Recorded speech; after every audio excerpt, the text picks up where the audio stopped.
Good evening and welcome to the Dixie Vodka SEC Country Preview Show. I'm your host, Matt Stewart, joined by our Florida State National Champion offensive lineman Forrest Conley. We've got a big show coming up for you in the next 60 minutes. Let's take a look at what we're going to cover tonight. In the first quarter, we're going to talk about the Georgia-Kentucky game. The Chipster, Chip Towers of Dog Nation, going to join us on the phone to talk about that, see if Georgia can avoid a letdown after the upset loss last week to Auburn. And then, of course, they've got Kentucky this week, Georgia Tech, and the SEC championship game. Second quarter, Kevin Sumlin, he's in trouble. How much trouble? Could the Ole Miss game, if they lose that, could that be the final nail for Kevin Sumlin? We'll talk about that and the possibilities. The name's already being kicked around as a possible new coach of the Aggies. In the third quarter, going to talk about the Tennessee Vols, of course.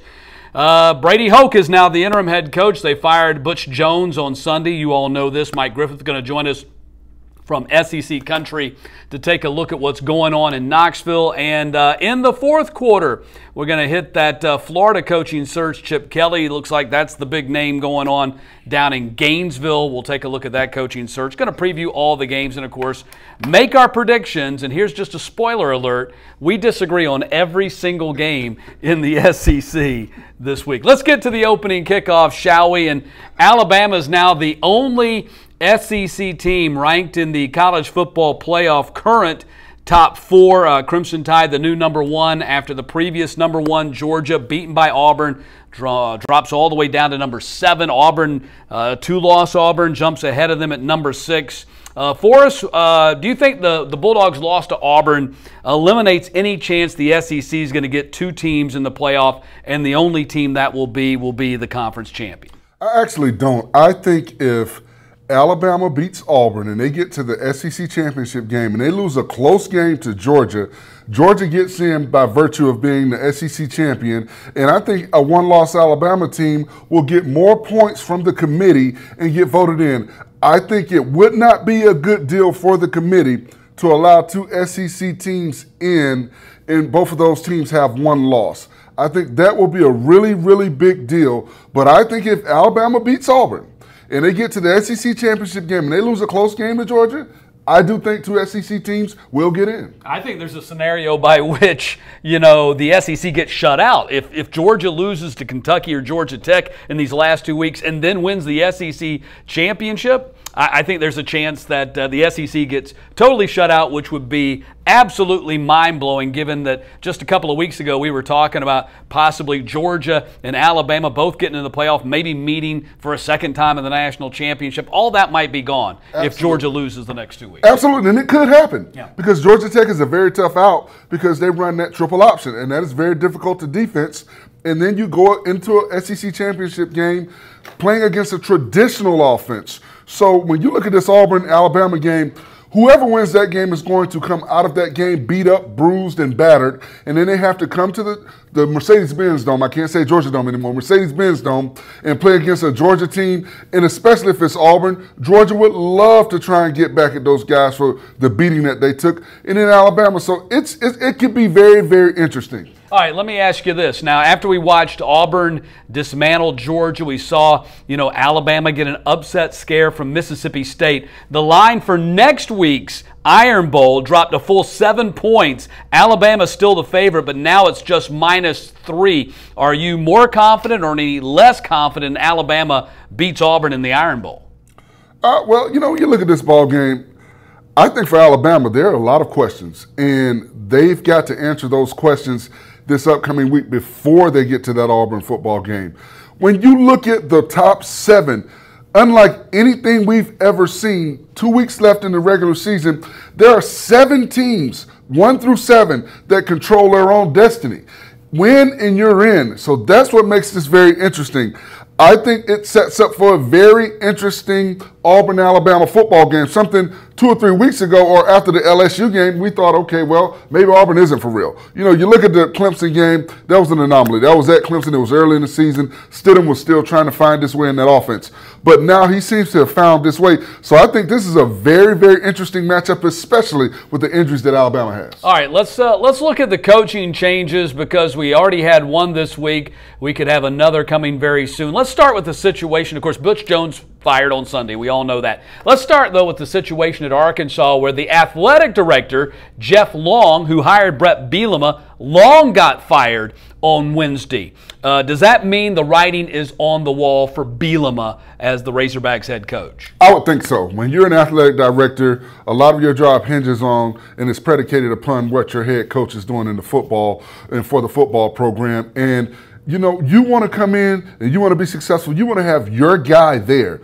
And I think when you get a new athletic director, he's going to bring his guy in. You want your job to be predicated on someone you brought in and you trust to win football games for you. All right, now a lot of traction here on the Gus Malzahn to Arkansas story. Dan Wolken, USA Today, started out by tweeting. Booger McFarland followed that up, ESPN, and said, look, I'm hearing that Malzahn would like to go back to Arkansas. Given what's happening there at Auburn and what may happen here over the next couple of weeks and a high ceiling that Auburn could get in the national playoff, can you envision Malzahn leaving Auburn at this point? Or do you think all this Arkansas talk eventually will just be leverage for him to get a big fat old contract with the Auburn Tigers? It's definitely leverage. There's no reason for Malzahn to leave and go to Arkansas. I know he's from Arkansas. It would be a beautiful story to return home. But at the end of the day, you're in the SEC West. If you go to Arkansas, you're going to continue to be in the SEC West with a team with less talent.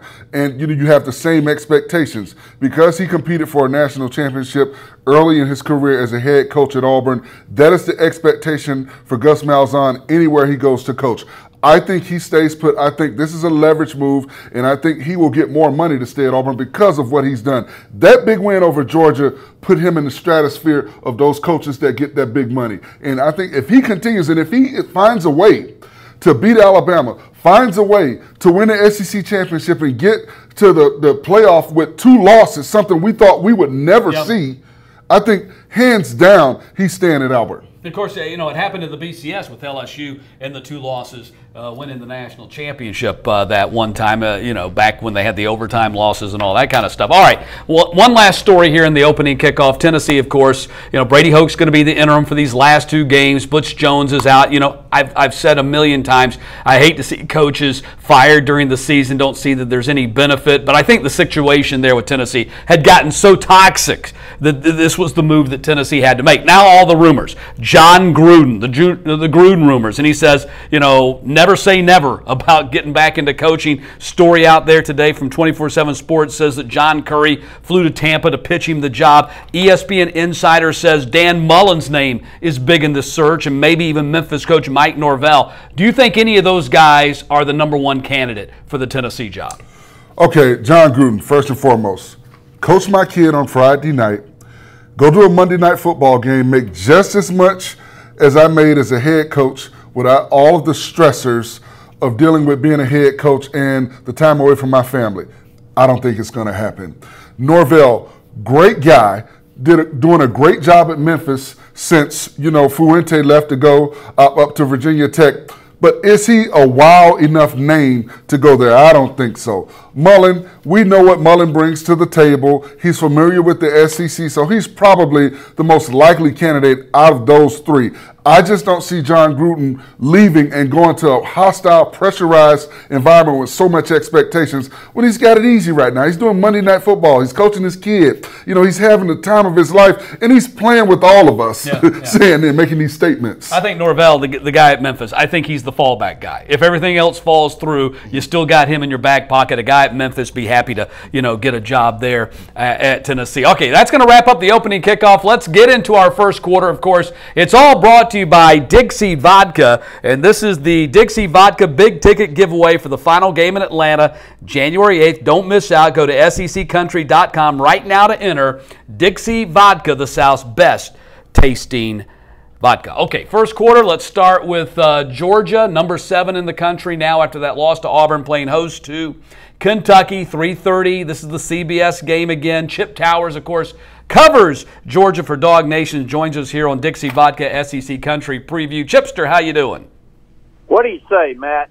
Well, we got a lot to talk about. Situation a little bit different than the last time we talked to you. So, how sober were things around, no pun intended, how sober were things around the Georgia program this week after that loss to Auburn?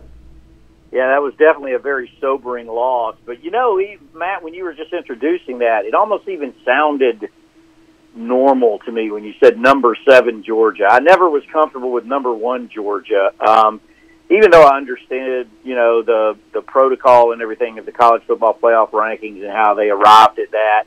I just never really viewed this 2017 team as being really a national championship contender. And that's still in play right here. But certainly a lot was, exposed. That's been a word that's been used a lot by Auburn.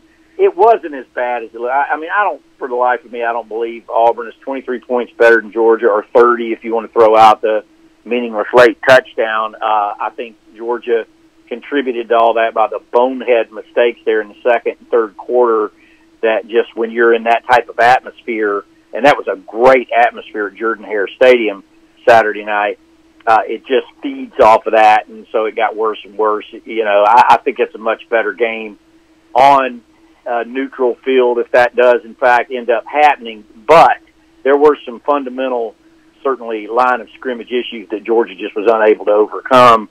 And, I'm not sure whether they can in a second matchup at all, but I don't think it was quite as exaggerated as it ended up being.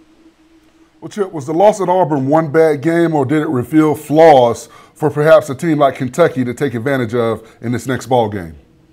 Well, I guarantee you Kentucky will take a page or two out of that book, not the least of which would be, Kerryon Johnson running out of that Wildcat. I mean, they do that a lot with Benny Snell. In fact, if I remember correctly, last year when Georgia was playing over there at Lexington, Kentucky might have had an entire scoring drive where they played with Benny Snell in the Wildcat.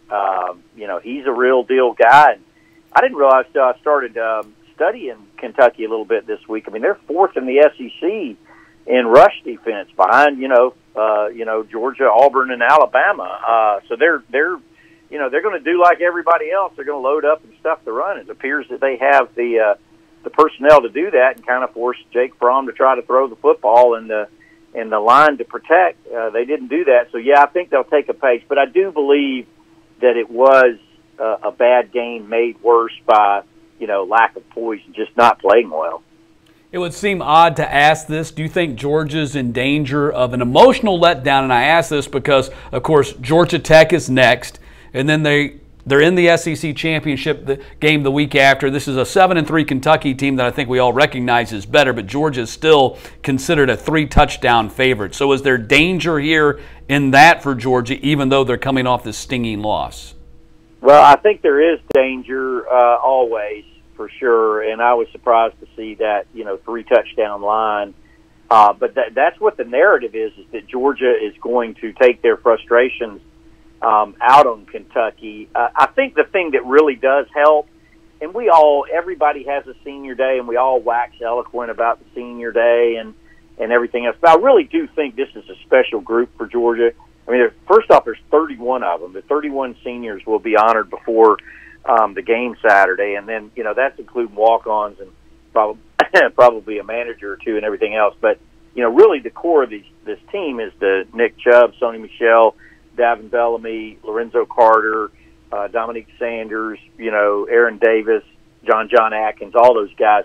I do think it's special from that standpoint. And Lorenzo Carter was just absolutely incredulous after that loss and really hurt by it. And I think guys like that are going to be supremely motivated on Saturday, and will have something to prove, at home.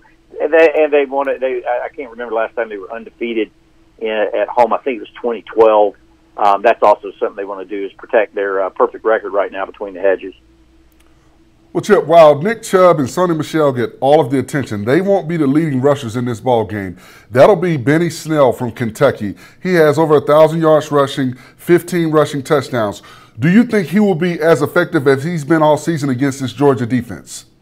Well, I think Georgia will be really motivated for him not to be. I mean, I would imagine if there's ever a time that their goal is to hold somebody under 100 yards, it's going to be in this game. Now, he had 114 and 2 touchdowns against them over at Lexington last year. I would say this defense is a lot better. Again, what happened at Auburn, kind of being set to the side. I think Georgia's got a lot to prove in this, and by the same token as we're talking about Kentucky selling out to stop the run against Georgia, I think Georgia will be really motivated, to make Stephen Johnson and those receivers try to beat him. I would go as far as to say, and Benny Snell, he didn't really pop off, but he said they were going to be bringing it this week. That's kind of all Georgia has needed all year. It's just somebody to pop off on the other side. I think they'll be real fired up to stop him. Now, if they can't,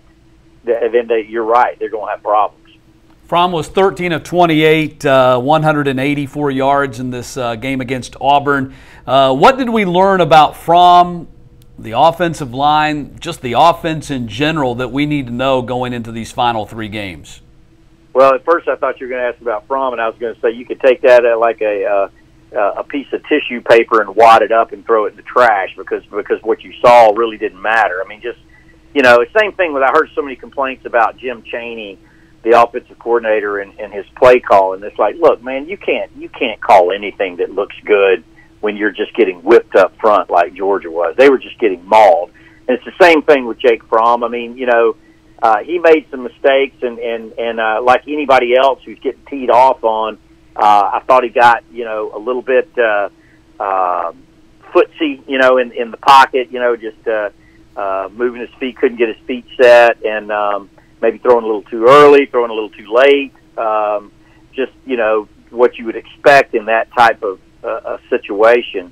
But the offense was a real concern. I hadn't seen Georgia's offensive line get manhandled like that in a long time, not just this year because it hadn't happened this year, but even last year when they were struggling a little bit, they were pretty decent at pass protection, and Jake was getting teed off on. I think I saw the official stats said 6 quarterback hurries at the end of it. I figured it'd probably be twice that. I imagine the coaches' breakdown of it, Auburn's coaches probably doubled that number. It had to because he was running for his life most of the time, and so what we learned is that Georgia's got an issue when it can run the football.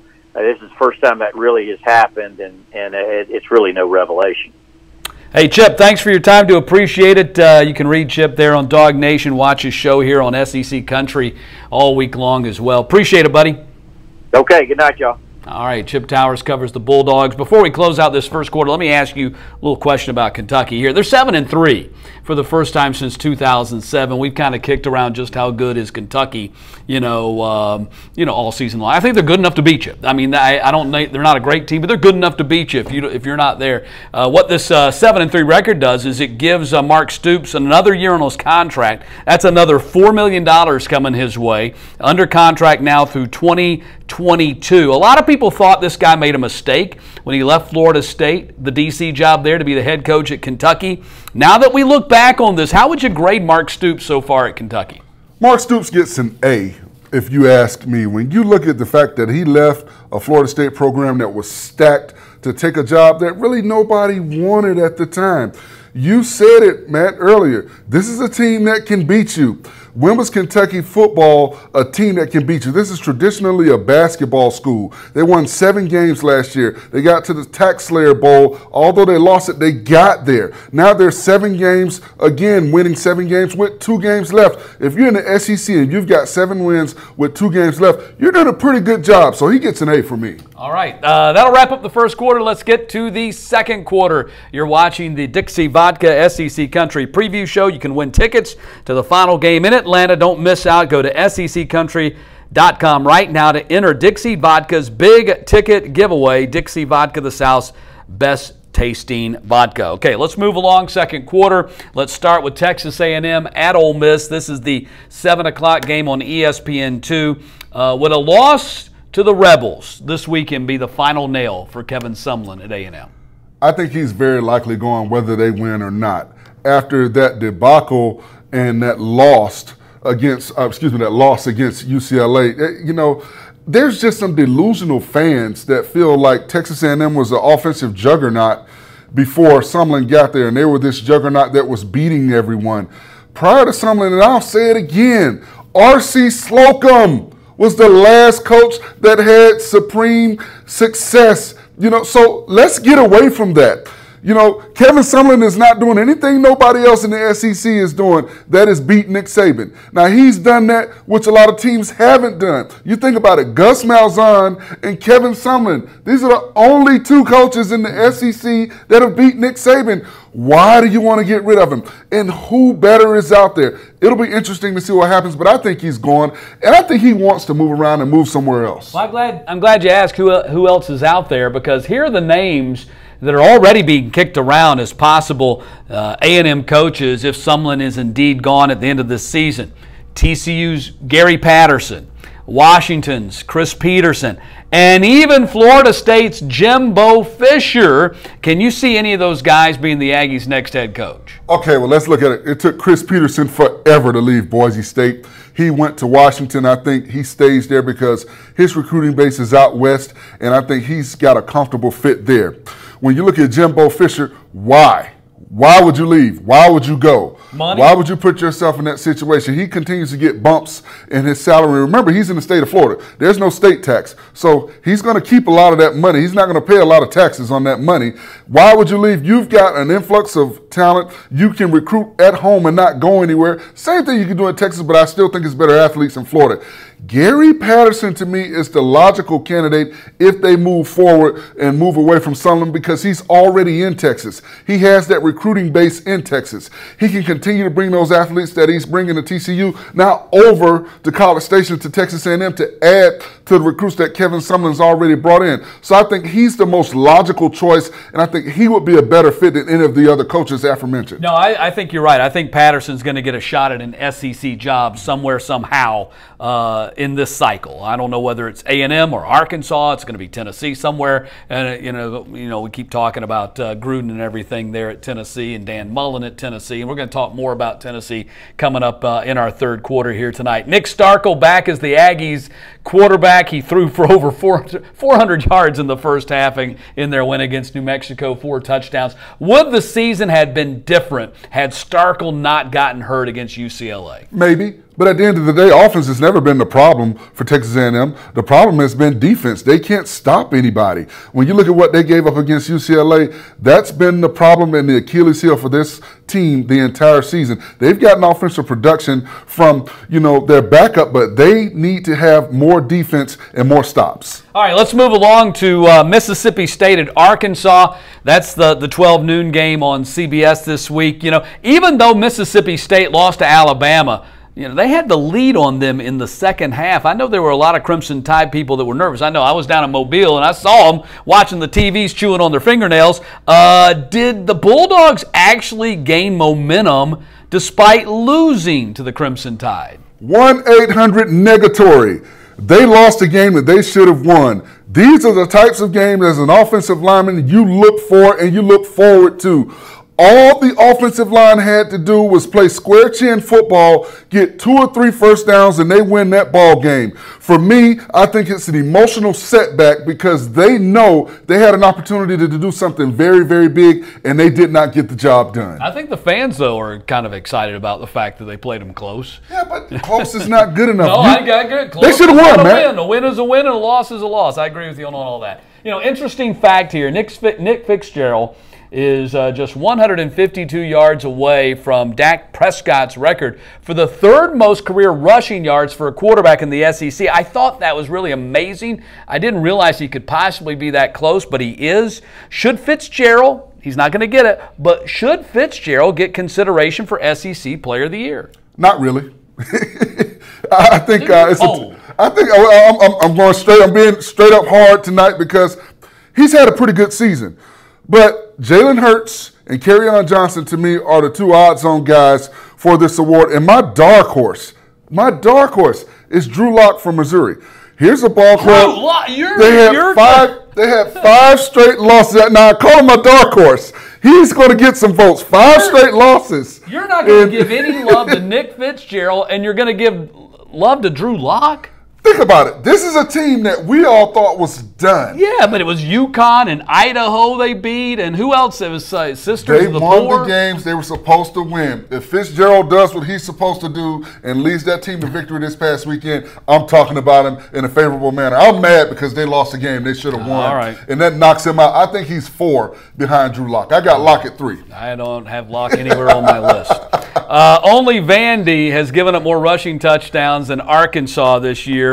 Of course, behind Fitzgerald and Eris Williams, do you expect this rushing attack for the Bulldogs that's number 12 in FBS just to run at will on Arkansas Saturday? They better.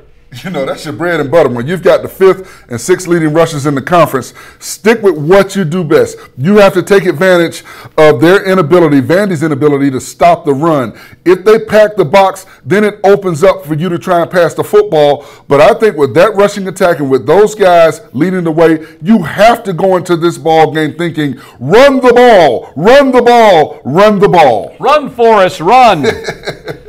Or run, Nick and Eris, run. Arkansas is going to be without quarterback Cole Kelly this Saturday. You know, he did something really stupid. He's been suspended indefinitely following his arrest on suspension of driving intoxicated and careless driving early Sunday morning. This came just hours after he played in a reserve role in the Razorbacks' loss versus LSU. Now, we all know Austin Allen is back from his injury. But what happens if Austin Allen gets hurt again, gets re-injured again? How bad could this off-field mistake by Kelly be for Arkansas if Allen gets re-injured against the Bulldogs? It could be very bad, but as an offense, as a team, you cannot think about that. You've got to think about the positive. As an offensive line, you've got to accept the challenge. You've got to protect your quarterback. You've got to take it personal to make sure your quarterback stays upright. And for the second team guy, he has to prepare to play and understand he's not only an ankle sprain away, he's a re-injury away from getting in the ball game. So the second team guy has to prepare as if he's going to be the starter. This is why you recruit. This is why you train. This is why you practice for opportunities. And because of the mistakes by Kelly, you know, this opens the door for someone else. Just like when Allen went out and Kelly got his opportunity, now Kelly's gone, Allen's starting again. The next man up has to be ready and has to be prepared. All right, let's hit Missouri at Vandy real quick here. 7:30 Eastern on SEC Network. Me and you, everybody thought Missouri was dead, quit on the season. You know, but here the Tigers are. It's unbelievable. They are 1 win away from bowl eligibility, and with winnable games left on their schedule. They got Vandy, and then next week they're at Arkansas. You know, if they gave an award for second half Coach of the Year, would Barry Odom be one of the SEC's top candidates? Barry Odom would win this award hands down. Here's a ball club that you and I and everyone else thought was done. We thought the team quit on him. We thought it was over. It was just a matter of fact. He was doing his swan song. It was going to be a ride off into the sunset. And what did he do? And you talked about it, Matt, a couple of shows ago. He burned the first half of the season. They burned it. They let it go up in ashes and flames, and they reignited themselves, and they believed in what they were and what they could do, and you see the results. So I love what he's doing and how he did it, and you've got to feel good for this team because of everything they've gone through with the past coaches, you know, with the situation where the athletic director got let go, where they planned on sitting out. There was a lot going on in this Missouri program, and for Coach Odom to corral all of that, get those guys back in line. 4 straight wins after 5 straight losses and be on the brink of being bowl eligible, he definitely wins that award. Okay, I don't buy your Drew Lock thing, but I will give him credit. I mean, it's like, and the schedule, let's face it, the Missouri schedule definitely took a turn for the better for the Tigers. They played a tough first half schedule. Second half schedule was a little bit lighter, but you still got to win the games. And Missouri has been able to do that, and it seems really odd that, hey, Missouri could, and I think will be. I think they'll be going to a bowl game. I think they're going to win one of these last 2 at Vandy. I think they're going to win at Vandy this week, and they're going to be bowl eligible, and I think they got a shot to win at Arkansas the next week as well. All right, that's going to wrap up our first half. It's time now for halftime. You're watching the Dixie Vodka SEC Country Preview Show. You want to win tickets to the final game here in Atlanta in January? Well, Dixie Vodka is giving away 2 tickets and hotel accommodations right now. Go to SECCountry.com to enter Dixie Vodka's big ticket giveaway. You don't want to miss this. It's Dixie Vodka, the South's best tasting vodka. All right, here at halftime, I want to talk about this the defensive award, Bronco Nagurski Award. They came out with their finalists, so there's 5 of them, 2 SEC players on this list. Alabama's Minkah Fitzpatrick and also Georgia's linebacker Roquan Smith are 2 of the 5 finalists, the 2 out of the SEC. Between those 2 guys, who would you choose to win the Bronco Nagurski? I like Smith, 82 tackles versus 44 tackles. I think that Fitzpatrick, you know, he's the headliner for this Alabama defense, but how dynamic has he been this season, really? What plays have we seen that makes you get super duper excited and say, wow, this guy is that guy? We've seen those type of plays from Roquan Smith. We've seen this type of play from the Georgia defense. Now, there are 2 ball games left, and I think these guys are going to go head-to-head to see who's the best in the conference. But for me personally, I go with Smith. You know, you would never know, looking at all the posts that are coming in here, you'd never know that the Iron Bowl is next week because no one's talking about it. Are you kidding me? That's all that anybody's talking about here. The Alabama and Auburn fans are just going at it back and forth on SEC Country post page right now. Just, you know, Auburn's going to win, Alabama's going to win. Did you see there was a story where these 2 guys got into an argument down in Mobile and one shot the other. So hopefully the guy that got shot's okay and the guy who did the shooting gets caught. But folks, just I know it's big, it's the Iron Bowl, but it's just a football. Take a breath. Watch out now. But it is. You're gonna have people coming after it. It's a Civil War football. Take a breath. Take a breath. Take a deep breath. All right. Are we ready to get to the third quarter? We're ready for the third quarter. All right. It's brought to you by Dixie Vodka, the South's best tasting vodka. It's made for Southerners by Southerners. And got the big ticket giveaway going on right now, the Dixie Vodka big ticket giveaway. Let me tell you all about it. The South's best tasting is available in the South, made by Southerners for Southerners. And don't forget to go to SECCountry.com to enter Dixie Vodka's big ticket giveaway. If you haven't done that yet, I don't know what you're waiting on. Hopefully we'll see you in Atlanta January 8th for the big game. All right, going to talk to Mike Griffith here in just a moment. He covers the Vols for SEC Country. Going to start this third quarter by previewing the LSU at Tennessee game, number 20 LSU at Tennessee. Dan Mullen, the name we've been talking about here, the number 1 guy supposedly on the Volunteers list according to ESPN Insider. Of course, the John Gruden rumors keep circulating around as well. And like I said before, Forrest, I thought that, you know, when it gets toxic like it did, you have to make a move, and I think they made the right move. As we bring in Mike Griffith right now, he covers the Vols for SEC Country. Mike, thanks a lot for being with us. Hey guys, how's it going? Doing well. Hey, before we talk about this game on the field, and quite frankly, there's not a whole lot of sizzle with the game on the field. The stuff that's going on off the field is the real big news right now. What are you hearing there in Knoxville? You know, Dan Mullen's name being kicked around. Of course, John Gruden's name's been kicked around. It's been kicked around before in regard to Vols coaching vacancies. What are you hearing on the ground there in Knoxville, and who do the fans want to see as the next head coach? Yeah, we at SEC Country reported Jimbo Fisher at the top of the list, but certainly Dan Mullen on that list, as well as Mike Gundy and Scott Frost, the conventional candidates, I guess, the guys that are actually coaching or that have coached in the last 10 years. Obviously, John Gruden's the hot name, but he's been the hot name for 5 years. I mean, he was a guy that Tennessee was interested in when Derek Dooley was let go, and a guy that obviously likes a lot of attention. I think everyone's to the point now where the groomers, as they've called, at some point John Gruden's got to kind of make a decision or move on. If he's interested, then certainly you would think he would have an opportunity to interview and be taken really seriously as a contender for the job. But stringing people out at some point becomes a little irresponsible. Well, Mike, 4 decommitments after the Jones firing announced. They go from the number 5 recruiting class to the number 14 recruiting class. They only have 15 commitments. Can they recover their recruiting and be a force and be a top 5 recruiting class, with everything going on right now? Well, I don't know about top 5. That's pretty lofty, but certainly they can get some guys back. And, you know, Tennessee still has a lot to offer. I mean, there's a commitment to football here like few other places. They're getting ready to put $340 million into their stadium.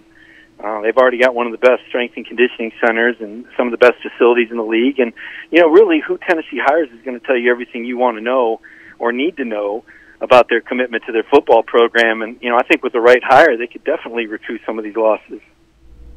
Well, not that folks needed to have a reason to be mad or upset or dislike Butch Jones any more than they did, but there was reportedly a conversation between Butch Jones and one of the decommitted players, defensive back Tanner Engel. He told reporters that after Jones got fired, that Jones told him to go find a place, go quickly, and if he comes up with anything, you know, he'll let him know and he'll contact him. Was Jones? Do you feel like Jones' contact with Engel after he'd been fired? Do you think that was inappropriate? I think that's falsely reported. You know, for one, I mean, there's so many things that get taken out of context. I mean, when coaches get fired, the first thing everybody wants to do is blast him and say bad things. And as far as that conversation with that recruit told Butch Jones that he was going to decommit if Butch wasn't retained, but he still wanted to sign early. And therefore, that's why Butch said, well, if you want to sign early somewhere, you better find a school. So, you know, these things get taken way out of context. The other day, someone reported John Kelly said, you know, what attribute would you want most in the next head coach? He said honesty, and everybody ran to their computers and wrote, well, Butch Jones isn't honest. Well, not at all. John Kelly's trying to decide if he's going to come back for his senior year, and he wants whoever the next coach is to be honest with him about his role. So there's a lot of really poor journalism out there, unfortunately, and people misreporting things, and I get it. Everybody's sick of Butch Jones. A lot of people are ready for him to be fired, but in this day and age on the internet and social media, you know, there's so much slander and untruths going on. People writing things before they research it. It's kind of hard for the reader or the fan to really know what's going on. But no, Butch Jones isn't calling people telling them not to come here. Remember, Butch Jones wants to work again. Butch Jones has a good reputation with the administration. He has a good name with other universities. He doesn't have any violations in 11 years. This is the first year that he's regressed in a one-loss record at any school. So the last thing Butch Jones needs to do right now is do anything to soil his name, because he's very employable and will probably get another coaching job when he's ready. Yeah, let me ask you this, because do you think that they should have fired Butch now? I've always been against firing coaches. I don't think it really serves any purpose, only stands to wreck your recruiting class. But at the same time, it seemed like things had gotten so toxic that this was something they needed to do. And so I kind of changed my mind on that from my traditional stance in regard to coaching hirings and firings in the middle of the season. What do you think?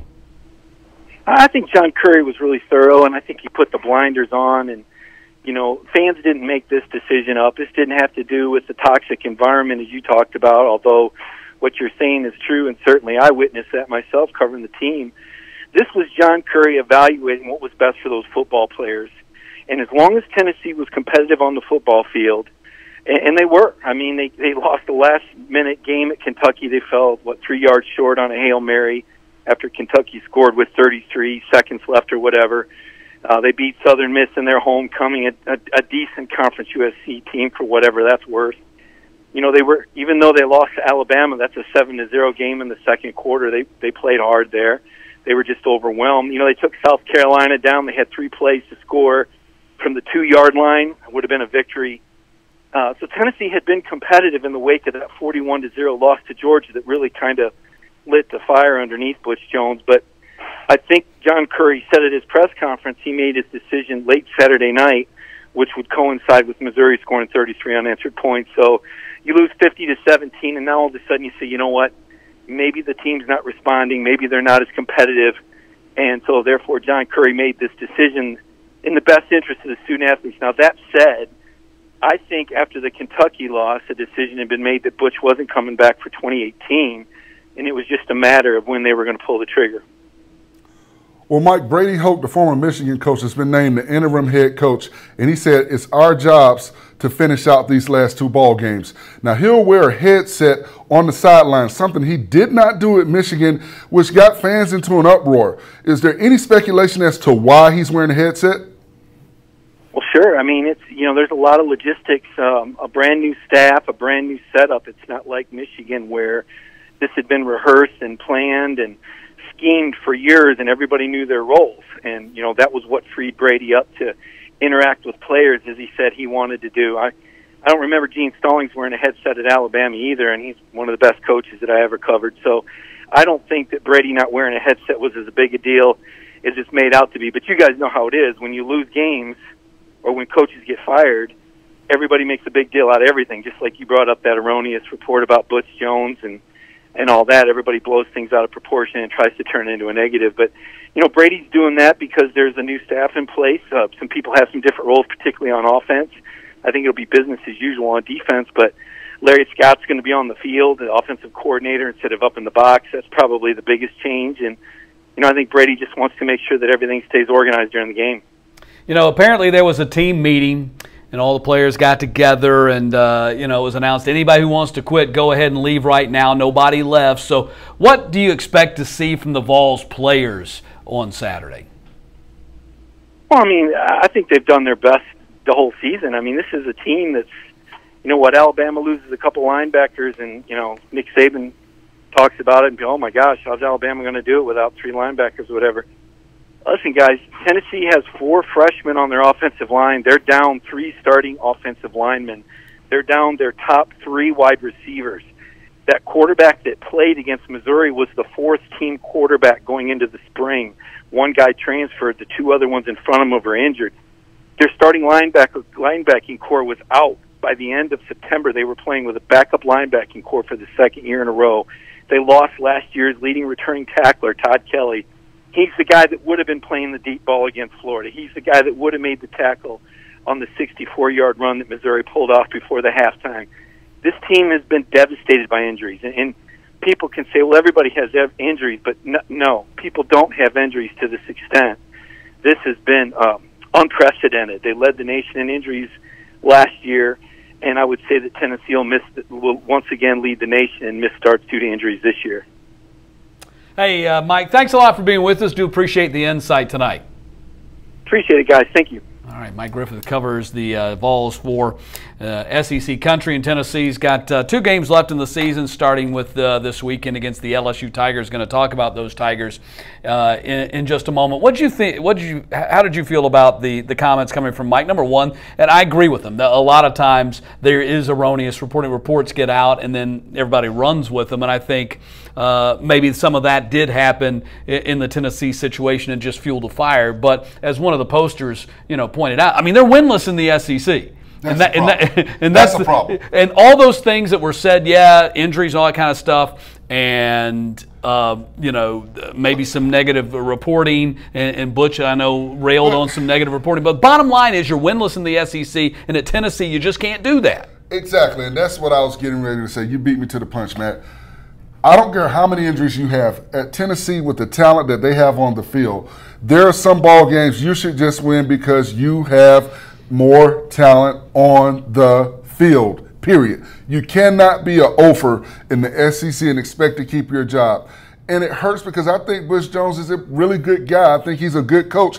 It just went left on him very quick, very fast, and he never could get it back going right. It just kept going left. Yeah, well, when they didn't win the SEC East last year, when they probably should have, that was the beginning and the end, and then you followed up with an over in the conference. That's the writing on the wall. All right, their opponent on Saturday is LSU. Sam Spiegelman covers the LSU Tigers for SEC Country, and he now joins us on the phone. Sam, how you doing in Baton Rouge? I'm doing well, guys. How about yourself? Doing well. Real quick with the Tigers here, missing 2 starters. Looks like they will be missing 2 defensive starters. I guess it's not for sure. Arden Key, who's a likely first-round draft pick, looks like he's out. Linebacker Donnie Alexander, who had 12 tackles last week against Arkansas, looks like he's going to be out. How concerned is LSU? Should they be concerned? Who's replacing these guys in the lineup? Well, yeah, Arden Key got dinged up pretty early on the first half against Arkansas a week ago. He was replaced by a freshman All-American, Under Armour All-American a year ago, Caleb Son, who was the highest-rated recruit in their class a year ago. And Donnie Alexander, unfortunately, is coming off his best performance at linebacker for LSU. He's going to be replaced by Tyler Taylor, who's kind of had to do some spot starts in his stead early on this season. But both Tyler Taylor's been the third linebacker in that middle linebacker rotation, and Caleb Vaughn chased on to a lot of action early on because obviously Key was in and out of the lineup because he was late to join the team this year. I don't think it's much of a concern. Obviously, Tennessee is not the team that many expected it to. I don't think it's going to be too much of a challenge for Chase on to fill in as a pass rusher. Tyler Taylor is next to Devin White, who's the SEC's leading tackler in the middle. Both of them should fill in pretty seamlessly this season because of the experience they've gotten early on. So because of that experience, it should be a pretty seamless transition for those two freshmen. Well, Sam, an interesting fact Alex Hickey wrote about that hasn't been publicized a lot. Darius Geis is on the verge of breaking Bo Jackson's career yards per average mark, going at 6.9 versus Bo's 6.6. He needs 2 more carries to get to that 400 carry plateau. He's been banged up a little bit this season, but now he's back healthy. Do you think he's flying under the radar? Yeah, he didn't get off to the start that many had hoped. Obviously, Darius Geis was projected to be a Heisman Trophy candidate this season, and it just hasn't gone that way. But in the last couple of weeks, he's really picked up his game. He hasn't had the long 50, 60-yard runs that we were accustomed to last year as he filled in for another Heisman Trophy candidate, Leonard Fournette. This year, he's kind of just had to kind of rough it out, tough it out, play injured, but he's done a really good job at that. He's been able to pick up 5 and 6 yards at a time. Obviously, you mentioned his yards per carry average. I think that's going to continue this week against Tennessee, which has been kind of abysmal, trying to stop the run. But yeah, he has flown under the radar because he hasn't had the gaudy numbers that Saquon Barkley has early on in the season, and obviously not as well as a junior campaign as he probably would have hoped for, but he's been the steady driving force in this LSU offense, which has been able to kind of do so much more in the passing game and the jet sweep game because of Darius Geis has been a steady force running the ball for LSU this season. And it's gone unnoticed, but you'd expect that NFL scouts are going to see that when he declares for the NFL draft after the season. Hey, Sam, LSU's going to be playing a Volunteers team that's either going to be really fired up or a team that's going to lay down and quit and get this season over with. What's Ed Orgeron's message to his team facing, what could be a dangerous situation or maybe not? Who knows? Yeah, well, if anyone knows about it, it's Coach O, who's been an interim coach several times throughout his career, including last year for the Tigers. And what he knows is that he was able, as the interim coach, taking over for Les Miles, to energize this team and get them focused. They came out firing once Ed O was named the interim coach a year ago. So he's not going to look over Tennessee, especially because earlier this year they did look over Troy and they did look over Mississippi State. So they know that going on the road in the SEC at Neyland Stadium, which Coach O was at a year in his career, they're going to be ready for Tennessee and the best punches they're going to be able to throw. Now, from an outside perspective, as someone who just covers the team, as objective as possible, I don't think that Brady Hoke is the motivational coach that Coach Orgeron is. Coach O thrives on getting his team, as the kids say, all lit for these kind of contests, especially in the SEC at what should be an exciting environment in Neyland Stadium. This game should be over relatively early. LSU kind of stacks up really well against Tennessee in every single statistical category. But Coach O is going to have them fired up to come out of the tunnel in a hostile environment, and I think that by the second or third quarter, this one should be well in hand for the Tigers. Sam, thanks a lot for your time tonight. Do appreciate it. Yep, you guys have a good one. You too. Sam Spiegelman covers the LSU Tigers for SEC Country. That's going to wrap up our third quarter here on this Thursday night. And don't forget, this is the Dixie Vodka SEC Country preview show. We're giving away tickets to the big game, and by big game we mean the one on January 8th. Dixie Vodka, the South's best tasting, is available only in the South and made by Southerners for Southerners. Don't miss your chance to be here in Atlanta for the final game in January, and you can do that by going to SECCountry.com to enter Dixie Vodka's big ticket giveaway. All right, I'm Matt Stewart. This is Forrest Conley. Getting ready to wrap things up here. We got the fourth quarter. Then we have our predictions to make tonight. I know you're just hanging and waiting for those predictions, so you'll know who's going to win on Saturday. And again, spoiler alert, but we differ on every single one picking against the spread this week. All right, fourth quarter. Let's get to the cupcake games, as they like to call them. We're going to start with Mercer and Alabama. That's 12 noon. That's on SEC Network. Do you realize Mercer's doing something that 3 SEC schools didn't do this year, and that's South Carolina, Florida, and Kentucky? None of those 3 schools played Auburn or Alabama this year. Mercer, believe it or not, is playing both of them.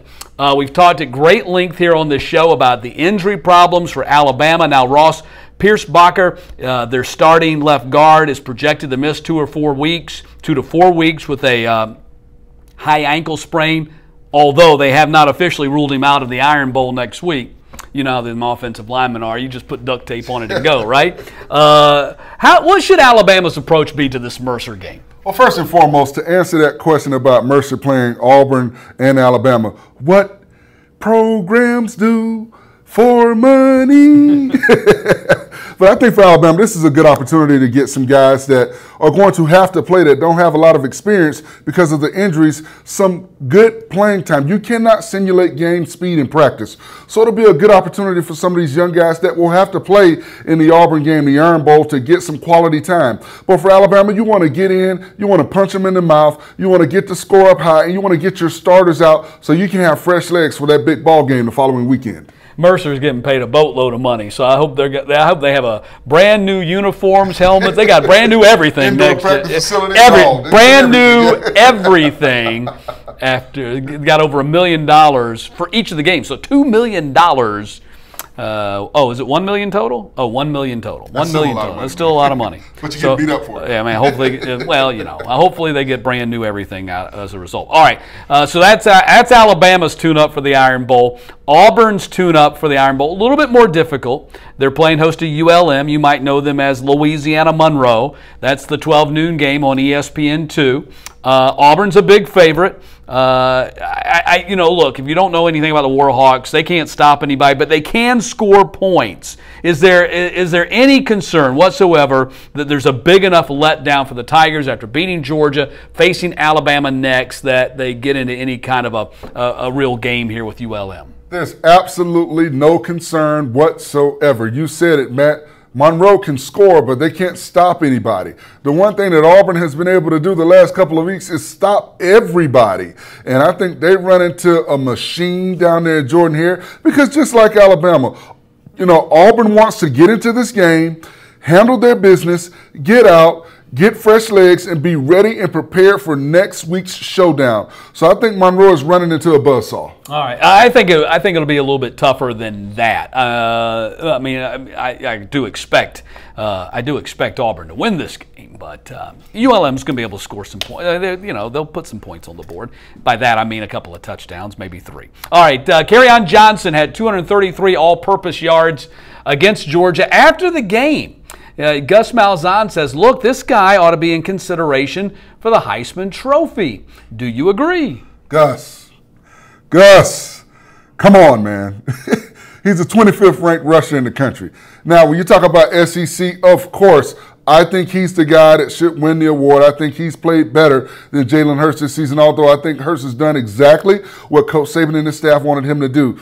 But, Gus, come on, man. I know you're excited about the big win against Georgia. I know you're excited about controlling your own destiny, and I know you're excited about Johnson because we didn't expect it. We expected Petway to be the guy. But Heisman Trophy, come on, man. Yeah, no, I agree with you. I mean, maybe SEC Player of the Year. I think he's in that conversation, especially if Auburn, wins out here and ends up being the SEC champions. I think this guy is getting strong consideration for that, but not a Heisman. UAB at Florida. This is the 4:00 game on SEC Network. The Gators, of course, are playing out the string, but the coaching search is the big topic of discussion right here.